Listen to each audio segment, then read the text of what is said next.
ഇന്ന് തന്നെ ഡൗൺലോഡ് ചെയ്യൂ. കാണൂ നിങ്ങളുടെ ഫേവറേറ്റ് ഷോസ്.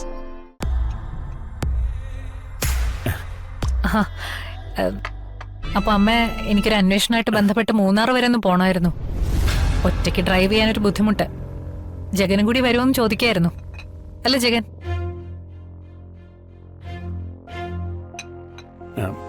ജഗൻ ഇത്രയും നാളും ആ, ജഗൻ സമ്മതിച്ചു. വന്ദനയ്ക്ക് സമ്മതമാ അല്ലേ വന്ദന?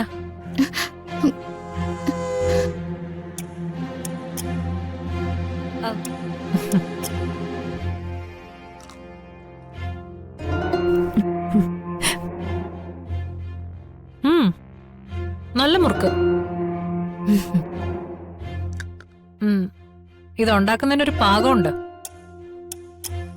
ആ പാകം ശരിയായില്ലെങ്കിൽ പിന്നെ കയ്പായിരിക്കും അല്ലേ വന്ദന? മാഡം, എനിക്ക് മാഡത്തിനോട് ഒരു സംശയം ചോദിക്കാനായിരുന്നു. രാജീവ് മേനോന്റെ കേസുമായിട്ട് ബന്ധപ്പെട്ടായിരിക്കും അല്ലേ? നമുക്കങ്ങോട്ട് മാറി നിന്ന് സംസാരിക്കാം. ആ അമ്മ, 5-6 മുറുക്ക് പൊതിഞ്ഞെടുത്തേക്ക്. കാറി പോകുമ്പോ കഴിക്കാമല്ലോ.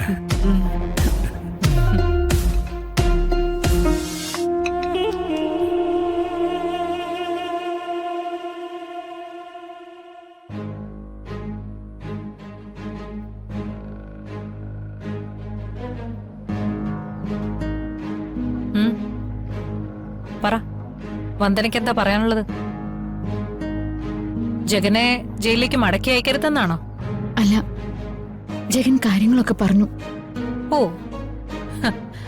അപ്പൊ അച്ചിയും കൂടെ അറിഞ്ഞോണ്ട് കാണിച്ചു കൂട്ടിയ കോപ്രായങ്ങളായിരുന്നു ഇതൊക്കെ അല്ലേ? ഞാനിത് റിപ്പോർട്ട് ചെയ്താലുള്ള ഭവിഷ്യത്തുകൾ എന്താണെന്ന് അറിയാവോ വന്ദനയ്ക്ക്?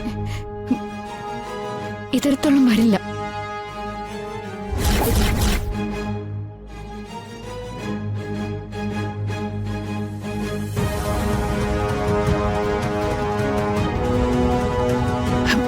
പത്രത്തിന്റെ തലക്കെട്ട് കണ്ടില്ലേ? മുൻ MLA പുത്രൻ തന്നെ പ്രതിയെന്ന് പോലീസ്.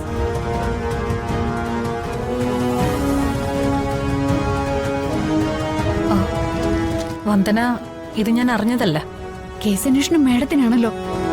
അപ്പൊ മേഡം അറിയാതെ ഇങ്ങനൊരു വാർത്ത വരില്ല. ഇത് വളരെ മോശമായിപ്പോയി മാഡം. ഒരു തരം double play. Stop it Vandana.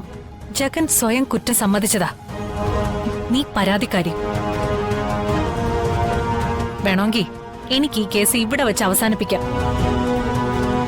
ഞാനത് ചെയ്യാത്തത് എനിക്ക് 2 മുഖം ഇല്ലാത്തതുകൊണ്ടാ. ജഗൻ കുറ്റക്കാരനല്ലാന്ന് എനിക്കറിയാം. അത് പുറത്തു കൊണ്ടുവരാൻ ഞാൻ ശ്രമിക്കും. അതിൽ ഞാൻ പരാജയപ്പെട്ട ജഗനെ പോലെ നല്ലൊരു ഭർത്താവിനെ നിനക്ക് വിധിച്ചിട്ടില്ല എന്ന് വിചാരിച്ചാ മതി. മാഡം,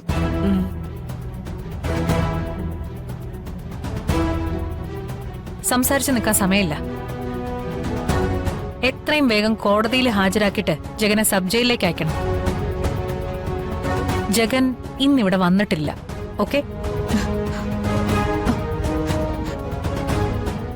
മാനത്തെ കൊട്ടാരം